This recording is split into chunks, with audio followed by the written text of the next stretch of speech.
कैसे हैं आप सभी? आई होप अच्छे होंगे, राइट। चलिए, मैं योगिता प्रजापति यूट्यूब चैनल पर आप सभी को स्वागत करती हूँ और आज मैं आपके लिए लेके एक्सरसाइज 4.3 का क्वेश्चन नंबर फर्स्ट का फोर्थ पार्ट। तो प्लीज ध्यान समझिएगा और साथ ही लाइक शेयर करना मत भूलिएगा। ओके बच्चों, आइए स्टार्ट करते हैं। देखिए क्या कहना है इस क्वेश्चन में, यदि निम्नलिखित द्विघात समीकरणों के मूलों का अस्तित्व हो तो इन्हें पूर्ण वर्ग बनाने की विधि द्वारा ज्ञात कीजिए। तो हमें पहले चेक करना पड़ेगा कि जो हमें समीकरण दिया गया है उसका अस्तित्व है या नहीं, राइट। और वो हम किस तरह से चेक करेंगे, पूर्ण वर्ग विधि के द्वारा। तो आइए स्टार्ट करते हैं। देखिए, पूर्ण वर्ग विधि को मैं स्टेप बाय स्टेप रूल समझा रही हूँ, ध्यान समझिएगा। देखो, हमें इक्वेशन दिया गया है 2x² plus x plus 4 equals to में 0, राइट बच्चों। अब हमें करना क्या होगा, यहाँ पर जो x² का गुणांक दे रखा है 2, इसका हमें पूरे समीकरण में मतलब दोनों पक्षों में भाग देना होगा। ठीक है, पहला पॉइंट तो हमारा ये हुआ। तो इसके लिए हम लिखेंगे इंस्ट्रक्शन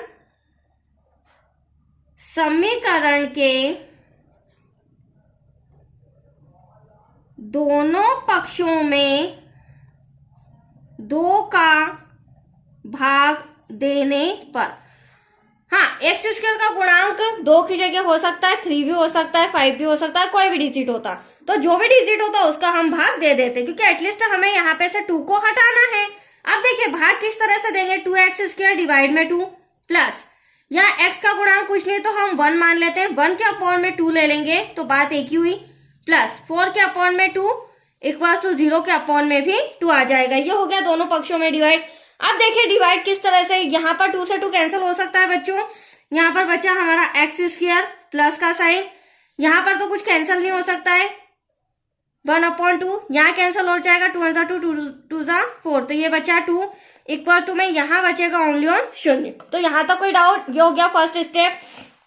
अब हम क्या करेंगे, प्लस का 2 उधर जाके क्या हो जाएगा, माइनस का। तो सेकेंड स्टेप हमारी ये हो जाएगी प्लस 1/2x, यहाँ जो भी डिजिट होगी हम इक्वल के उधर ले जाएंगे तो वो हो जाएगी माइनस की, राइट बच्चों। अब हम क्या करेंगे, थर्ड स्टेप आप ध्यान से समझिए। ये जो x का गुणांक आपको 1/2 दिख रहा है, ठीक है, जो भी डिजिट हो, आपको तो मेथड से मतलब है, तो x का गुणांक जो भी होता है उसे हमें आधा करना पड़ेगा। ठीक है, आधा करने के बाद उसका हम वर्ग लगाएंगे और वर्ग आने पर इस पक्ष में भी जोड़ देंगे और इस पक्ष में भी जोड़ देंगे। अब वो किस तरह से आएगा वो मैं आपको रफ में समझाती हूँ। देखिए, हमारा x का गुणांक 1/2 है, इसका हमें हाफ करना है, जो भी संख्या हो उसका हम आधा कर देंगे। ठीक है, अब इसके अपॉन में कुछ नहीं तो मन से 1 ले लिया, हमारे पास 1/2 बटे का बटा, तो नीचे वाला 1 कहाँ चले जाएगा, ऊपर, और ये 2 नीचे। सॉल्व करेंगे, 1 1 जा 1, 2 2 जा 4। अब चेंज तो कर दिया, मल्टीप्लाई तो कर दिया, अब हम वर्ग लगाएंगे। वर्ग लगाने पर क्या हो जाएगा, 1 1 जा 1 और 4 4 जा 16। यहाँ तक कोई डाउट? अभी जो 1/16 आया है ना, इसको हम यहाँ भी प्लस करेंगे और यहाँ भी, दोनों पक्ष में हम इसे प्लस करेंगे, राइट। तो देखिए x² प्लस 1/2x प्लस 1/16 हो जाएगा इक्वल टू माइनस का 2, यहाँ पे भी प्लस 1/16 हो जाएगा, राइट। अब इसके डिवाइड में कुछ नहीं है तो हम मन से 1 ले सकते हैं, राइट बच्चों। अब देखिए नेक्स्ट स्टेप क्या हो जाएगी हमारी, यहां से यहां तक आप देख रहे हैं x² प्लस 1/2x प्लस 1/16। ये एक तरह से हमारा फॉर्मूला है a² plus 2ab plus b²। इसे हम शॉर्ट करेंगे। देखिए किस तरह से शॉर्ट करेंगे। अगर मैं यहाँ पर x डबल x है तो यहाँ पर अगर मैं x का वर्गमूल निकालू तो एटलीस्ट एक x क्या आ जाएगा, बाहर आ जाएगा। बीच वाली संख्या से हम कुछ भी नहीं लेंगे, यहाँ से ओनली ऑन साइन आएगा प्लस का। अब अगर 1/16 का वर्गमूल लेते हैं तो 1 का 1 हो जाएगा, बट √16 का क्या हो जाएगा, 4 हो जाएगा। तो यहाँ पर मैं क्या ले लूंगी, मैंने पहले ही बोला था फर्स्ट देन लास्ट डिजिट का हम वर्गमूल लेंगे, राइट। ये हो जाएगा 1/4 और होल स्क्वायर। तो एटलीस्ट ये हमारा क्या आया, इसको मैंने शॉर्ट कर लिया, ये हमारा आया बच्चों a प्लस b का होल स्क्वायर। That's clear.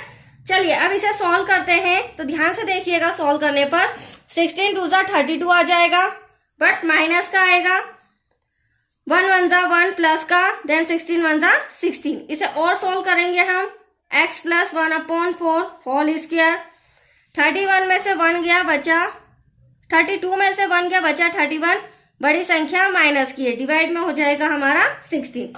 अब देखो यहाँ पर ध्यान से समझना, हमारा जो आंसर आ रहा है बच्चों वो ऑलरेडी क्या आ रहा है, नेगेटिव आ रहा है, माइनस में आ रहा है। और जब माइनस में कोई आंसर आता है तो उसके वास्तविक मूल नहीं होते, तो इस सम को हमें यहीं पर दी एंड करना होगा और इंस्ट्रक्शन लिखना होगा। इंस्ट्रक्शन में क्या लिखेंगे, चूंकि ऋणात्मक संख्या होने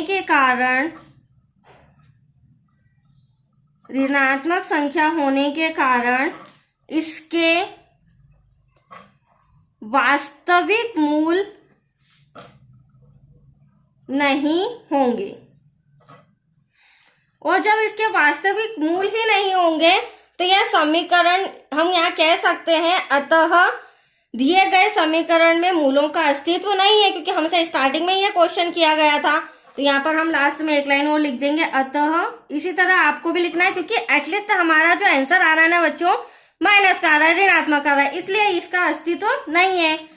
अतः दिए गए समीकरण में मूलों का अस्तित्व नहीं है। Any doubt, that's your answer. ये 2 लाइन आपको लिखनी होगी, तब जाके हमारा ये सम कंप्लीट होगा। तो आया आपको समझ में, जैसा कि क्वेश्चन में हमें कहा गया था मूलों का अस्तित्व हो तो पूर्ण वर्ग विधि से सॉल्व कीजिए, बट यहाँ पे मूलों का अस्तित्व है ही नहीं। That's clear. तो आज के लिए इतना ही।